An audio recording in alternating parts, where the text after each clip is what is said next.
Okay, just a couple more coordinate plane basics. So ordered pairs and coordinates are the same thing. So however you want to call them, ordered pairs, coordinates, it's the exact same thing. So they are always written as x and then y. So the first number is always representing the x, second is representing the y.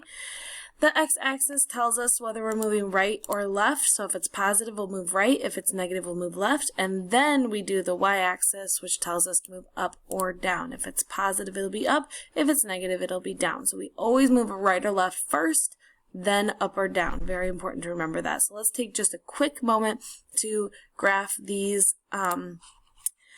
points right here, okay? And we have to label them so we know which point is which, so we don't have to write the coordinates next to it. Okay.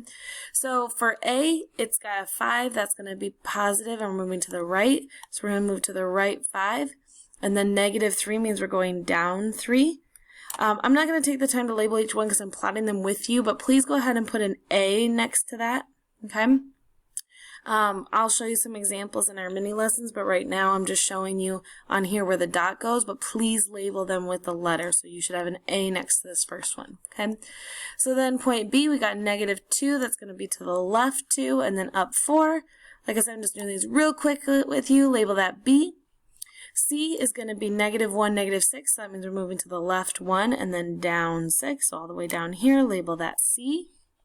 Next one is D, which is 4, 1, so we're going to the right 4 because it's positive in the X, and then up 1 because it's a positive Y. E, we have negative 5, so we are moving to the left 5. Okay, and notice how every time I brought my point to the center, because we start with the origin, that's where we're going from. So I'm moving to the left, negative 5, and then it says 0 for the Y, so we are just going to leave it on the x-axis. So when you have a 0 in the Y coordinate spot, that means it's going to land on the x-axis. Whereas this one is a 0 for the x, so that means we do not move right or left, but then we have a y of 2, so we're going up 2, and it lands right on the y-axis. Because we did not move left or right since x was 0, we landed on the y-axis. And again, remember to label, so we should have A, B, C, D, so on and so forth, okay? You have some practice to do on the next page. Make sure when you're doing it, you complete all of it and check with the answer key before moving on and get a teacher signature. You got this.